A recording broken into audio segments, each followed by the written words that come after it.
Hermanos, tengan todos ustedes muy buenas noches. Una vez más estamos acá compartiendo sobre este estudio los días jueves, panorama bíblico.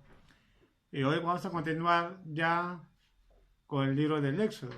Hemos culminado con el libro del Génesis. Hemos tenido un resumen histórico prácticamente, algo global sobre el Génesis. Y también vamos a tratar de resumir un estudio así concreto sobre el Éxodo para poder entender un poco mejor. Estamos en los 5 primeros libros, más conocidos como libro de la ley, libro de Moisés o los libros, como dice el Pentateuco, ¿no?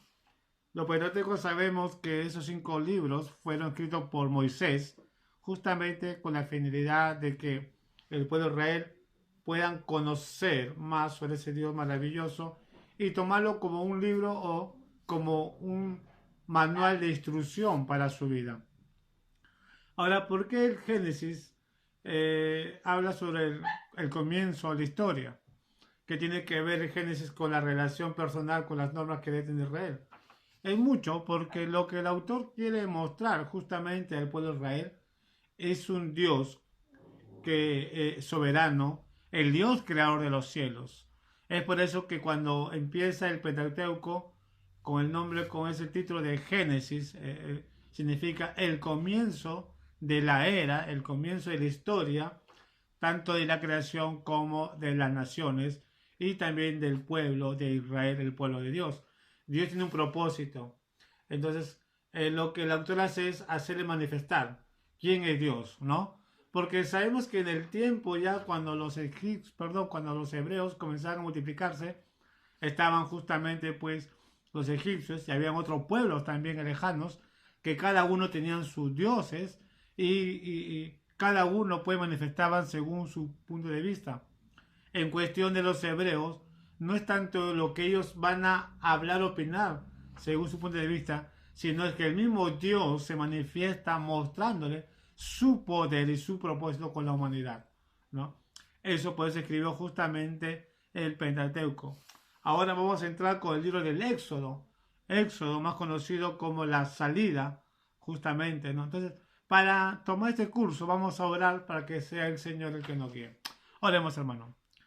Amado Dios y Padre Celestial, una vez más te damos gracias, Padre Santo, por tu misericordia y también, Señor, por este estudio, Señor, que tenemos hoy jueves, Padre. Seas tú, Señor, el que nos ayudes.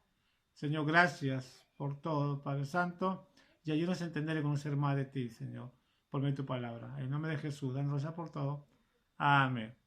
Muy bien, hermanos, justamente vamos a empezar con este libro, precioso libro, que es el segundo libro conocido de la Biblia, o conocido también como el segundo libro de la Torá o la ley, ¿no? Sobre el Pentateuco.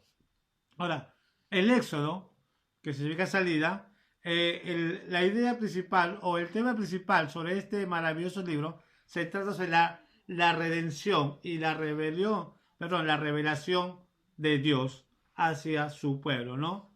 Entonces tenemos justamente ese es el título principal del Éxodo y tenemos justamente entre su estructura y divisiones principales, el Éxodo está compuesto por 40 capítulos y tenemos 3 divisiones principales.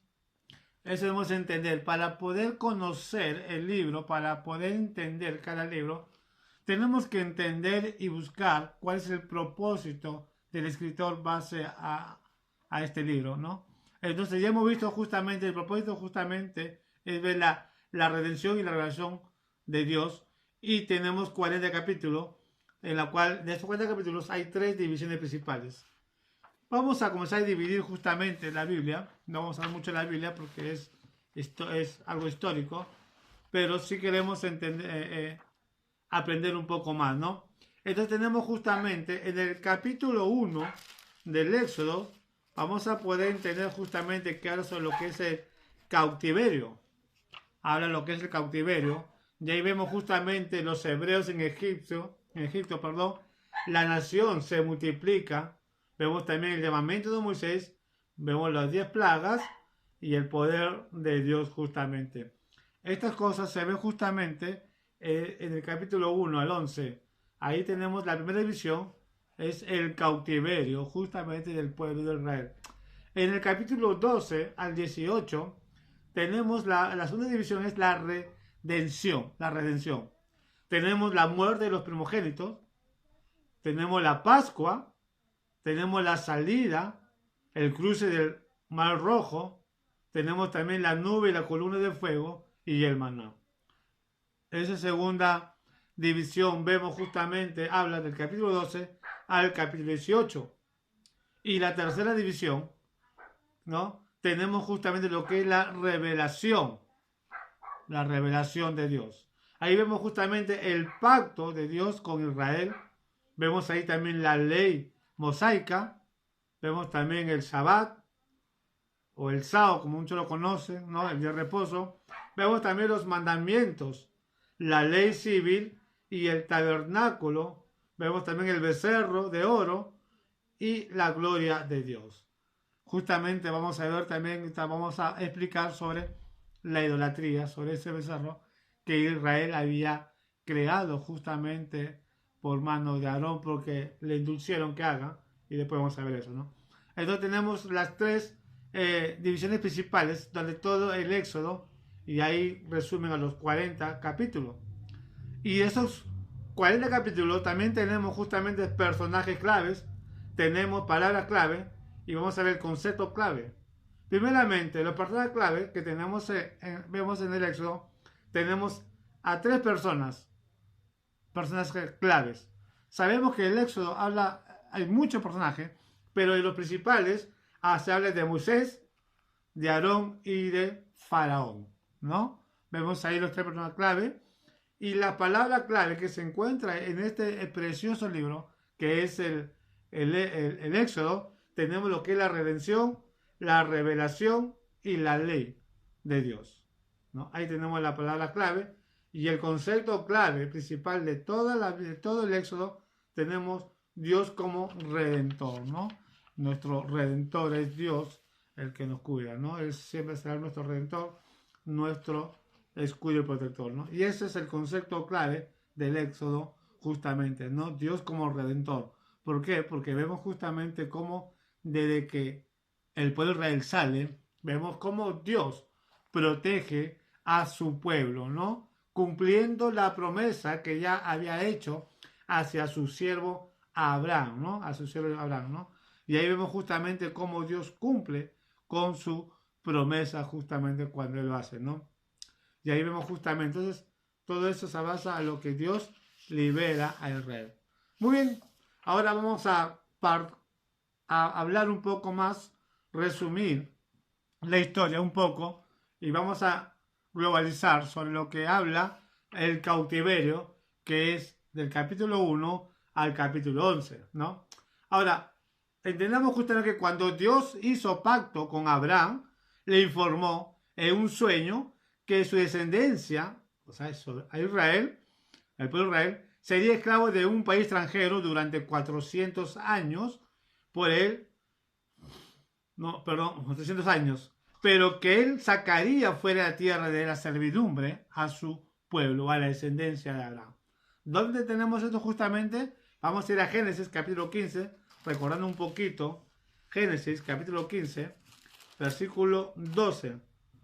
Génesis 15, 12, justamente recordando un poco, que lo sabemos, pero vamos a leer. Dice justamente 15, 12 al 14. Génesis 15, del 12 al 14 dice: Mas a la caída del sol sobrecogió el sueño a Abraham, y aquí que el temor de una grande oscuridad cayó sobre él. Entonces Jehová dijo a Abraham: Ten por cierto que tu descendencia morará en tierra ajena y será esclava allí y será oprimido 400 años. Mas también la nación la cual servirán, juzgaré yo, y después de esto saldrá con gran riqueza, ¿no? Ya Dios ya había anunciado a Abraham cómo iba su descendencia, su pueblo, tenía que pasar. ¿Se cumplió eso? Se cumplió, ¿no? Entonces, el Génesis termina cuando Jacob y su familia están establecidas en Egipto. con José. Se ve perfectamente que José llama a sus hermanos, llama a su padre y lo establece en un lugar, el mejor lugar justamente de Egipto, ¿no? Lo que comenzó como una salvación de la muerte por hambre llegaría a terminar en servidumbre bajo el cautiverio de los egipcios, ¿no? Y vemos la realidad, ¿no? Cómo Dios tiene un propósito con el pueblo de Israel. Cómo Dios va a comenzar a, se puede decir, acá lo que puedo ver es que Dios va a comenzar a trabajar con el pueblo de Israel, va a comenzar a probarlo, pero también a la vez va a también mostrarle al pueblo de Israel sobre su poder, su soberanía, ¿no? Y eso se ve justo en el transcurso del tiempo que el pueblo de Israel estuvo en Egipto.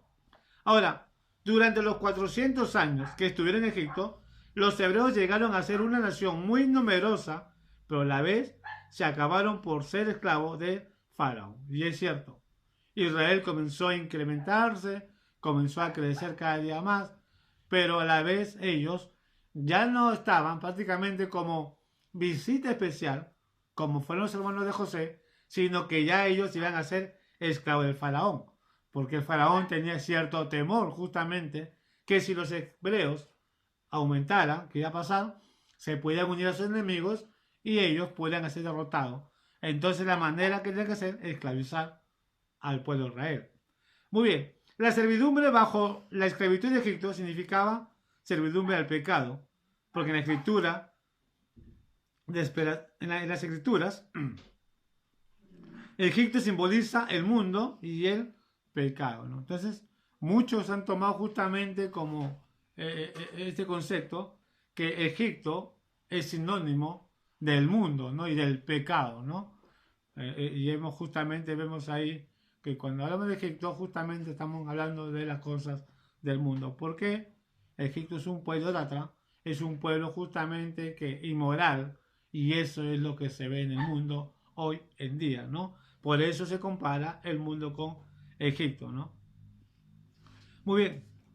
Ahora, los hebreos clamaron a Dios con desesperación y Dios los oyó, honrando la promesa del pacto de Abraham, ¿no? Entonces vemos justamente en el Éxodo capítulo 2, versículo 23, justamente si leemos 2.23, vemos cómo el pueblo de Israel aclama a Dios y Dios escuchó su voz. Dice Dios 2.23, 23 dice 2.23 al 33, dice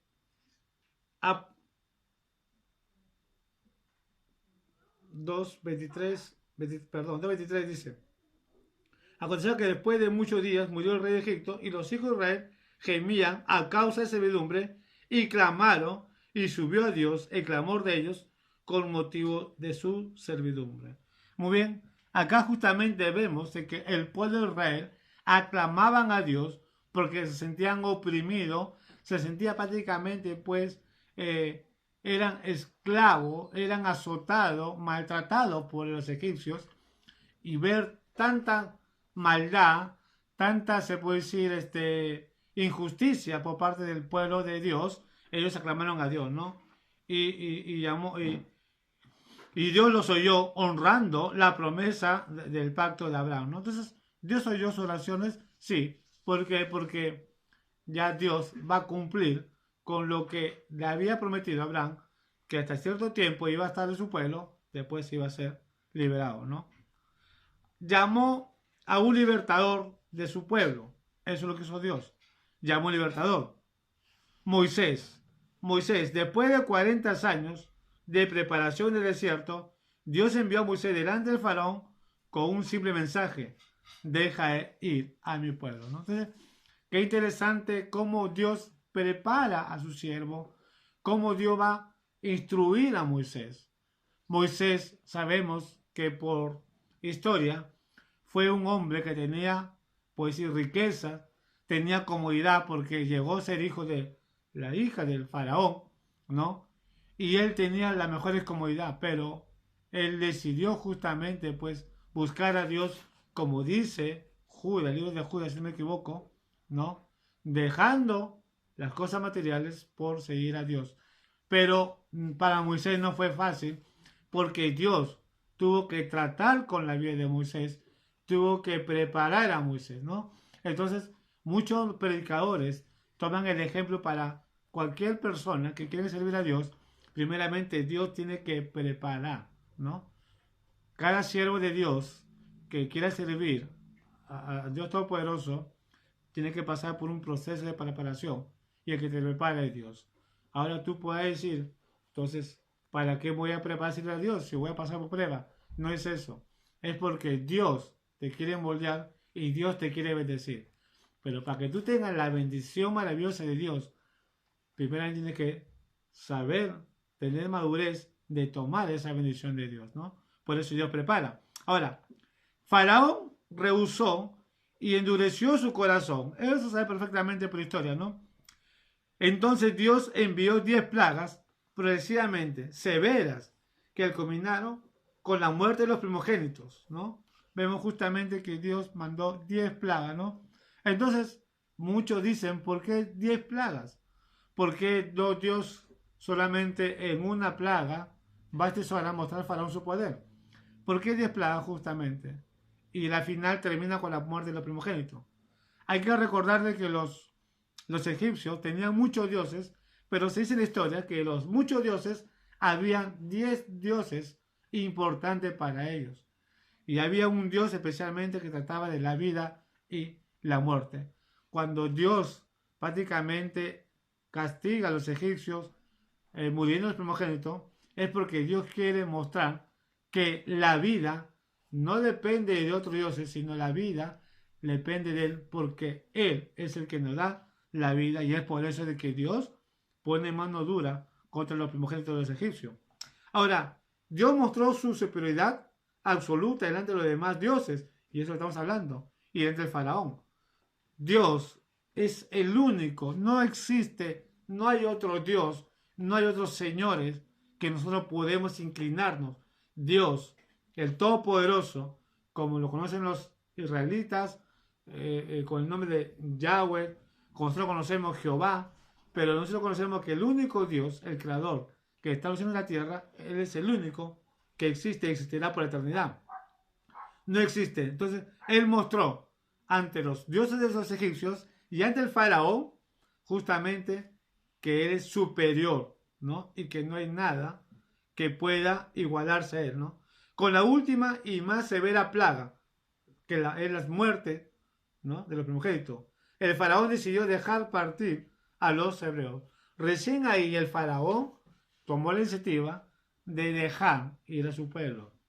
Hay muchos comentarios y le dicen, ¿no?, de que el faraón dejó ir al pueblo no simplemente por la muerte de los primogénitos, sino porque ya prácticamente sus oficiales, su personal que lo rodean ahí, gente de autoridades importantes, ellos prácticamente estaban oprimiendo al faraón o exigiéndole que deje ir al pueblo, si no todos van a morir. Y es por eso que él dejó ir al pueblo de Israel. Eso vemos justamente en el capítulo 1 al 11, vemos esa historia maravillosa, cómo el faraón se endurece su corazón, no quiere ir, pero cómo Dios también manifiesta poniendo su poder, ¿no? Ante el faraón.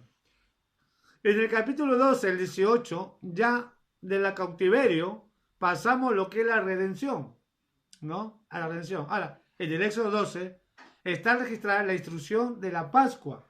Justamente, si nosotros vamos al Éxodo, vamos a ver que hay una preparación hacia la Pascua, ¿no? Donde él, el heredor de Jehová, no entró en la casa de aquellos que por fe untaría la sangre del cordero sacrificado de los postes, y en tal para evitar las consecuencias de las 10 plagas. Todos aquellos que obedecieron fueron salvos, ¿no? Qué maravilloso, justamente, ¿no? Entonces, yo creo que esta oportunidad era para todos, porque esto ya mostrar una fe que Dios es poderoso y que Dios cumple con su palabra. Muchos no creyeron, especialmente los egipcios, pero muchos de los pueblos de Israel sí creyeron, ¿no?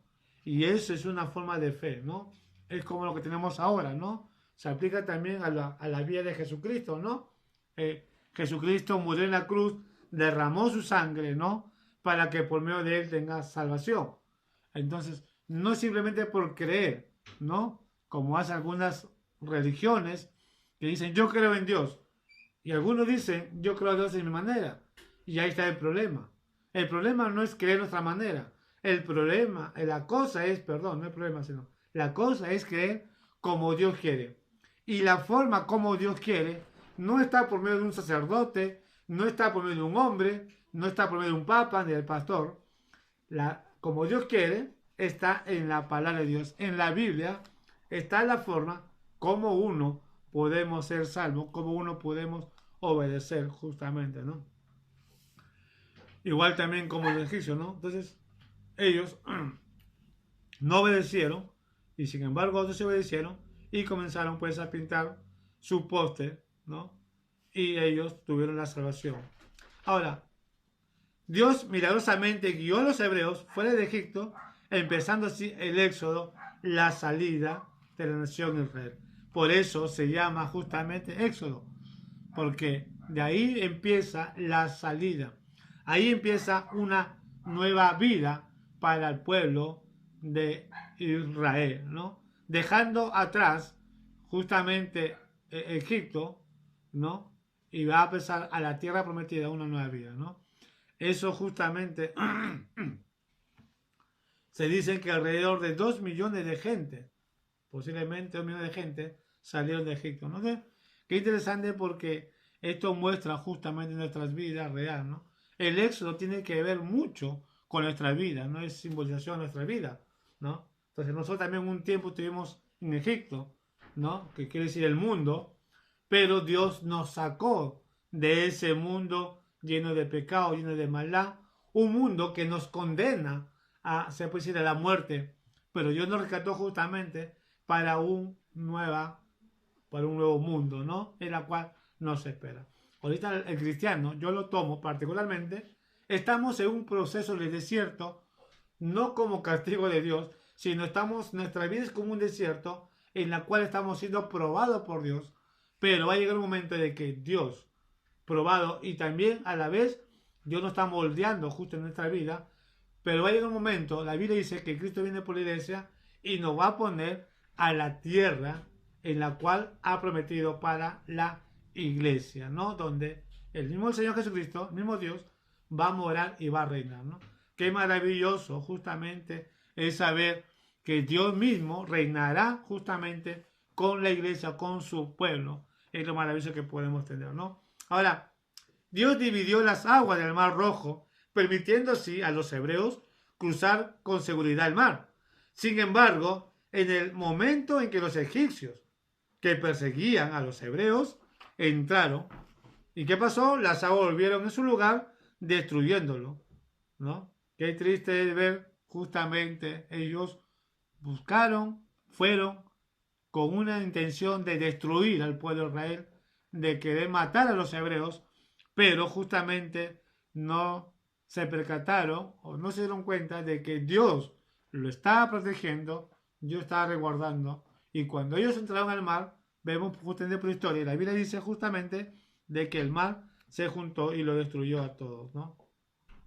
Ahora, del otro lado del mar, en el desierto, Dios fue guía para los hebreos, de día en una nube y de noche en una columna de fuego, ¿no? Qué interesante, aún en eso, Dios siempre se preocupa por su pueblo, ¿no? Está en un desierto donde no hay luz, donde no hay alumbramiento, y está en un desierto también donde no existen lugares donde podía caminar, no tenía brújula, pero Dios mismo, en el día con la nube, ¿no? Una columna de nube guiaba al pueblo rey. Y en la noche, la columna de fuego. Qué maravilloso saber y escuchar justamente cómo mismo Dios, ¿no? Estuvo con su pueblo. Y así como Dios estuvo con su pueblo Israel, es el mismo Dios también que está con nosotros. Y aún sigue con su pueblo Israel. Dios no ha dejado su pueblo. Dios está haciendo con su pueblo y a la vez también con la iglesia, ¿no? Muy bien. Ahora, el éxodo podía ser el símbolo de la liberación por parte de Dios de Israel, su pueblo y el acontecimiento más celebrado en la historia de Israel, ¿no? Entonces, qué maravilloso es saber todas estas maravillas de cómo Dios trataba con su pueblo, cómo Dios protegía y cómo Dios estaba con su pueblo. Perdón. Muy bien. En el desierto sabemos que Dios proveyó también el maná y proveyó también carne, ¿no? Carne de codornices como alimento, ¿no? Ahora, y cubrió todas las necesidades del pueblo. Aún así, este comenzó a murmurar y quejarse de las circunstancias. Algunos llegaron al extremo de anhelar volver a Egipto, ¿no? Yo no entiendo a veces, pero bueno, somos seres humanos, ¿no? A veces nos equivocamos. No puedo prejuzgar al pueblo de Israel porque a veces los cristianos también pasamos así. A veces no nos conformamos con lo que tenemos. El pueblo de Israel no estaba tan contento. Tanto sí que murmuraban contra Dios, murmuraban contra Moisés. Y hay muchos y algunos de ellos también querían volver a Egipto, querían volver atrás. Y yo creo que muchos de ellos habrán intentado volver a Egipto. Es lo que pasa hoy en día en la realidad, ¿no? Esta es la historia que nos revela la realidad hoy en día, ¿no? A veces nosotros no nos conformamos. Y ahí está el problema justamente. Cuando no estamos a la orden de Dios y estamos buscando las cosas de otras maneras. Y de ahí vienen los problemas. Y nos quejamos porque nos apartamos de Dios. Y a veces retrocedemos y vamos hacia el mundo y nos olvidamos de Dios. Pero una de esas justamente a veces nos olvidamos que ya no queremos saber nada de Dios. Y es un problema grave, ¿no? A Dios no debemos murmurar. Dios tiene un propósito en nuestra vida. Estoy aprendiendo, ¿no? Y también enseño a mis hijos, ¿no? Las cosas que pasan es porque Dios tiene un propósito. Para nosotros puede ser malo o bien, pero para Dios nada es malo. Todo tiene un propósito, ¿no? Si no hay que sobrellevar y tomar las cosas con madurez. Sé que no es fácil, pero como dice el apóstol Pablo, nada, dice, todo lo puedo en Cristo que nos fortalece. Muy bien, entonces vemos justamente ahí la salida de Egipto y vemos también justamente en el desierto cómo Dios proveyó, pero también la murmuración del pueblo de Israel, ¿no? Eso vemos en el capítulo 12 al capítulo 18, vemos lo que es la redención. Después de eso, del 19 al 40, ya que es terminando el último capítulo del Éxodo, tenemos lo que es la revelación. Alrededor de 2 meses después de los hebreos llegaron al monte Sinaí, donde Dios les dio como nación, ¿no? Dios les dio como nación el pacto mosaico y los instruyó en su ley y sus caminos, ¿no? Ahí vemos justamente de que Dios le da, como dice, la ley, los 10 mandamientos, ¿no? Justamente a Moisés, ¿no? Moisés subió al monte donde recibió los mandamientos y vio la gloria de Dios. Moisés tuvo el privilegio de ver la gloria de Dios. La ley mostró la santidad de Dios y la pecaminosidad del hombre, proveyéndole a este una guía para vivir correctamente, ¿no? El sábado fue señal del pacto mosaico, ¿no? Qué interesante. Entonces, la ley son dos cosas interesantes. Primeramente, para ver la santidad de Dios, mostrar la santidad de Dios y ver la condición del hombre. ¿Por qué justamente Dios le dio esa tabla? Porque sabemos perfectamente de que Israel venía de un pueblo donde por 400 años Israel ya estaba prácticamente contaminado, ya estaba con la mentalidad de la idolatría del pueblo de los egipcios. Y entonces Dios tenía que tratar con su pueblo, tenía que moldear su pueblo, preparar su pueblo y a la vez también enseñarle, dándole las tablas justamente, hacerle ver justamente la santidad de él y también lo correcto, lo que no es correcto, ¿no? Es el pecado, ¿no? Porque Dios sabía perfectamente que entre el camino se iba a encontrar con otros pueblos donde practicaban la inmoralidad y el pecado. Entonces ellos tenían que saber correctamente cómo tienen que vivir para la gloria de Dios, ¿no? Entonces Dios estaba buscando un pueblo en santidad, en obediencia. Por eso Dios le dio la tabla al pueblo de Israel, dándole unas instrucciones cómo ellos deben vivir.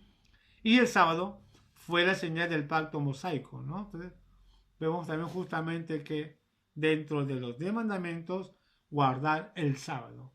Cuando hablamos de guardar el sábado, el día de reposo, el Shabbat, no el sábado, no nos equivoquemos, yo no entiendo esa parte en el sentido porque llaman el sábado. Sabemos que el sábado tiene otro significado, algún día compartiré, pero lo que vemos acá justamente es el Shabbat, el día de reposo. Y es un día, no es tanto para descansar, sino es un día justamente para dedicarlo a Dios, haciéndole ver, recordando justamente sobre su amor, su misericordia, su protección de Dios, la creación de Dios. Entonces, el pueblo de Israel tenía que estar un día, el día del Shabbat de reposo, ¿no? Manteniendo una unión familiar, siempre compartiendo la ley de Dios a los hijos, ¿no? Por eso guardar el Shabbat. Ahora, Dios dio instrucciones al pueblo de construir el tabernáculo, ya que está maravilloso, ¿no? Donde habitaría temporalmente su gloria, su presencia, y a donde el pueblo podía venir a adorar y recibir instrucciones, ¿no? Qué maravilloso justamente, ¿no? Entonces, Dios dijo a Moisés, debería construir el tabernáculo, y Moisés hizo caso, ¿no? Con una finalidad, un propósito, para con Dios y su pueblo. ¿Sabes? Que es lo que Dios buscaba justamente, tener se puede decir, un encuentro con su pueblo, ¿no? Por medio del tabernáculo, ¿no? Por eso mandó justamente a Moisés que hiciera el tabernáculo también y el arca del pacto, ¿no? Mientras Moisés estaba en la cumbre, en la montaña recibiendo instrucciones de Dios, el pueblo dijo a Aarón que hiciese dioses que fueran delante de ellos, ¿no? Y Aarón entonces le pidió oro, con lo cual hizo un becerro de fundición, ¿no? Entonces, mientras que Moisés estaba conversando con Dios, recibiendo las tablas, recibiendo instrucciones para el pueblo, recibiendo las ordenanzas de Dios, el pueblo pues ya estaba prácticamente retrocediendo a lo que había vivido en el tiempo que estaban en Egipto. Le dijo a Aarón que haga justamente un becerro de fundición. ¿Y qué hizo? Y Aarón entonces le pidió oro, ¿no? En la cual hizo un becerro, ¿no? Parece que Aarón se dedicaba a ese tipo de trabajos, de ser artífices justamente, ¿no? Por eso él lo hizo. Entonces, Aarón hizo también un altar para el becerro y pregonó fiesta para Jehová. Esto condujo al pueblo a regocijo y al desfreno, corrompiéndose delante de los ojos de Dios, pues se entregaron a la idolatría, todo lo cual Dios castigó severamente. Ya acá está el punto, justamente. Dios no necesita hombres justamente para que lo carguen. Más bien el hombre necesita a Dios para que lo fortalezca y lo ayude. Ahora, el pueblo de Israel siempre ha quedado en Dios, sí. Pero y acá está el punto que quiero aclarar, quiero compartir un poco. Quería servir a Dios, pero a su manera, haciendo un becerro, o sea, haciendo el favor a Dios. Quería adorar a Dios por medio de un becerro. Y esto justamente es lo que vemos hoy en día. Pero los católicos pueden decir una cosa, pero no, en caso de Israel era un becerro. Nosotros no adoramos un animal, un becerro. Adoramos justamente a una imagen que representa la imagen de Dios, representa la imagen de Jesucristo. Yo hago una pregunta. ¿En qué parte la Biblia dice de que Dios manda al que haga una imagen para que represente a Él? Y se agarran algunos contextos fuera, algunos textos fuera del contexto, donde dice, ¿y por qué Dios permitió que hagan una serpiente de bronce? Ahí tenemos la imagen, ¿no? ¿Por qué Dios permite justo en el altar hacer unos querubines? Ahí está la imagen. Entonces vemos ahí que Dios sí permite las imágenes. Falso. Digo porque están fuera del contexto. Cuando Dios habló de la serpiente de bronce, no tiene nada que ver con adoración. Es otra cosa. Dios no mandó que adoraran a la serpiente. Ojo, tenemos que entender eso. Ni tampoco Dios dijo, muy bien, esta serpiente me va a representar. Digo esto justamente porque justamente lo que hace el pueblo de Israel es lo que se ve ahora. Mira lo que dice acá justamente y lo que vemos, que estamos en el estudio, ¿no? Ellos hicieron un becerro y pregonó fiesta para Jehová, ¿no? Pregonaron fiesta. Entonces dijeron, Israel, acá está tu Dios. Este es Jehová. Este Dios. Este es nuestro Dios que nos sacó de Egipto. Y es lo que siempre se dice hoy, ¿no? Ahí tenemos el Señor del mar, el Señor del Lure, la cruz de Motupe, que nos cuida, nos protege. La Biblia nos enseña eso. ¿Qué pasó justamente? Si vemos durante la historia, justamente, vemos que Dios castigó al pueblo de Israel. Dios castiga la idolatría. La idolatría Dios castiga. Hemos hablado justamente en el Génesis cuando hablamos de Nimrod. ¿Dónde se empieza la idolatría? Del momento cuando Nimrod muere, Seminami hace creer al pueblo de que Nimrod se convierte en el dios Sol y salió embarazada justamente por el rey del Sol, diciendo al pueblo que Nimrod la había embarazado. Y ese fue. Desde ahí viene la idolatría, algo que Dios aborrece. Por eso Dios castigó al pueblo severamente justamente por idolatrar. La Biblia no permite, no habla, no enseña que debemos adorar imágenes, ídolos. Ídolos, imágenes son iguales. Así que no vengan a decirme, no, son cosas distintas, falso. Es lo mismo, ídolos, imágenes son iguales. ¿Ah? Y ahí queremos a veces engañar a la gente, extorsionar la Biblia, haciendo creer que son distintos. Que la Biblia no prohíbe las imágenes. Como escuché una vez a un hombre que se hace llamar pues sacerdote y habla justamente que eso está prohibido, falso. Eso está prohibido, es abominación. Muy bien. Después, vamos a seguir. Después de estos acontecimientos, el tabernáculo fue finalmente terminado y la gloria de Dios lo llenó, ¿no? Qué maravilloso justamente cuando fue terminado, Dios ahí se presentó, ¿no? La gloria de Dios se presentó ahí, ¿no? Los hebreos estuvieron cerca de un año en el monte Sinaí recibiendo la revelación de Dios. Esto fue su preparación para entrar en la tierra de Canaán en cumplimiento del pacto abrámico, ¿no? Qué maravilloso, ¿no? Justamente el mismo Dios estuvo justamente con el pueblo de Israel. Cuando ya se hizo el tabernáculo, Dios se presentaba en una forma de su gloria, ¿no? Dice que cuando, ahí vemos cuando ellos hacían la fiesta de Dios, la Pascua y cuando sacrificaba un becerro, dice de que la gloria se presentaba y había una luz resplandeciente hermoso donde el pueblo se gozaba justamente porque veía el perdón de Dios, no la salvación, porque ni un becerro salvaba, y tampoco la ley salva, que eso vamos a ver. Simplemente eso era un año de perdón de Dios con el pueblo y había gozo en el pueblo, ¿no? Y si vamos en la muerte de Jesucristo, no hubo esa gloria de Dios, hubo oscuridad. ¿Por qué? Hay otro significado, ¿no? Algún día compartir eso. Pero lo que digo justamente en ese tiempo, qué maravilloso es para el pueblo de Israel cómo Dios, ¿no? Se presentaba en su gloria hacia el pueblo de Israel. Muy bien, seguimos justamente, ya nos queda poco tiempo, sobre el propósito de la ley. La ley sabemos que fue primeramente dada para el pueblo de Dios, para los israelitas, ¿no? Primeramente digo para ellos porque la ley todavía sigue vigente, ojo. No es que la ley fue para los judíos, como algunos creen. La ley todavía sigue vigente. Y aún la ley yo puedo decir que es para la iglesia. Y eso una vez compartir, pero vamos después, trataremos sobre esto. Ahora, el propósito de la ley. La ley no fue dada como medio de la salvación. Eso de hecho, ¿no? Sabemos justamente que la ley fue dada con un propósito. Justamente para mostrar la gloria de Dios y para que el hombre también vea su lado pecaminoso, ¿no? No fue por medio de la salvación como algunos judíos creían, ¿no? Que la ley salvaba.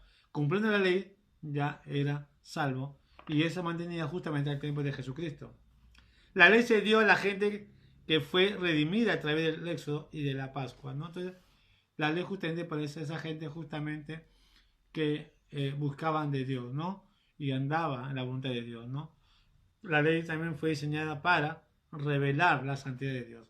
Es una de las cosas maravillosas, revelar la santidad de Dios y también fue diseñada para revelar el pecado del hombre y su impiedad, ¿no? Entonces, ahí el hombre se dio cuenta justamente lo que era malo, ¿no? Robar, matar, no hurtar, eran cosas no malo para el pueblo, ¿no? Eso no le agradaba a Dios, ¿no? También es proveer una guía o norma de justicia por medio de la cual la persona redimida, ¿no? Pudiera demostrar su fe en la vida diaria, ¿no? Entonces, para eso también justamente, ¿no? Cumpliendo la ley, está mostrando prácticamente una fe, ¿no? Su fe en obediencia hacia el Señor, ¿no? Entonces, vemos justamente que la ley fue como una guía, pues se dice que es un libro de instrucción para el pueblo real, ¿no? También revela como una persona puede relacionarse adecuadamente con Dios y con las demás personas, ¿no? Entonces, eso enseña la ley justamente, ¿no? La ley enseña cómo te puedes relacionar con Dios y a la vez cómo puedes tratar con los demás, ¿no? Por eso uno de los mandamientos dice amar a Dios sobre todas las cosas, ¿no? Y también nos manda justamente de que no debemos hurtar, matar, sino ahí nos habla justamente que debemos tener amor y compasión por el compañero, ¿no? Por, el, por la persona, ¿no? También señalar al hombre señalar al hombre su necesidad de la justicia de Dios en Jesucristo, ¿no? Entonces también vemos justamente la ley nos señala al hombre su necesidad de justicia de Dios, ¿no? Entonces, por medio de Jesucristo, ¿no? Entonces, gracias a Jesucristo, gracias a la ley, Jesús justamente vino y lo cumplió, justamente, ¿no? Para que por medio de él tengamos salvación. La ley fue tanto reveladora como reguladora, ¿no? Entonces, qué maravilloso, ¿no? Como Dios le da al pueblo real la ley justamente. Entonces, el propósito de esta ley es porque Dios quería mantener un pueblo santo, un pueblo puro, un pueblo donde las demás naciones pudieran imitar.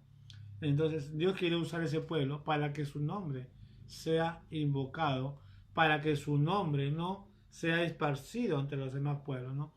Ese era el propósito de Dios con su pueblo, ¿no? Por eso trataba con su pueblo, preparaba a su pueblo, le daba instrucciones, le daba la ley, ¿no? Algo que los pueblos tenían también sus propias normas, leyes, pero tenían en una forma humana.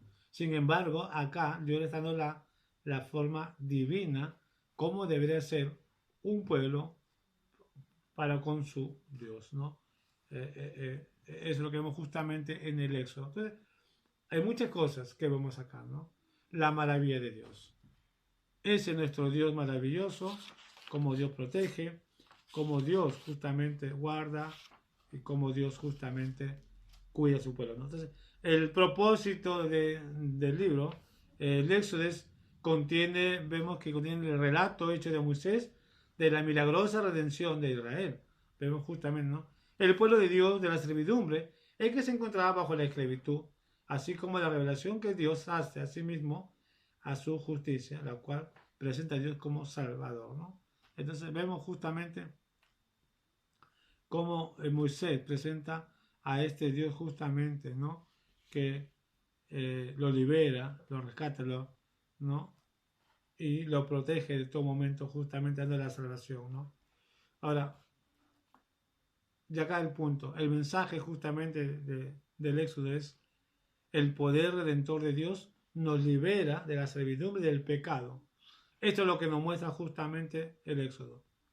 Que el poder de Dios, el poder redentor de Dios, nos libera de la servidumbre del pecado siempre y cuando nosotros apliquemos personalmente por la fe la sangre derramada de Cristo, el Cordero de Dios. Entonces Dios nos va a liberar el pecado siempre y cuando nosotros nos entregamos al Señor Jesucristo, cuando recibimos al Señor Jesucristo. Entonces recuerda, Dios justamente nos protege, nos cuida a sus hijos por medio de Jesucristo, ¿no? Por eso Juan 1:12 dice, mas a todos los que recibieron a los que creen su nombre, le dio la potestad de ser hechos hijos de Dios. Y Dios cuida a sus hijos justamente por medio de su Hijo Jesucristo. Hermanos, una vez más tenemos acá la lección del Éxodo. Hemos resumido el Éxodo. La próxima semana vamos a estar con Levítico. Es un libro maravilloso. Así que, hermanos, seguiremos estudiando, vamos a aprender más. Leen la Biblia siempre, hermanos, comparte, ¿no?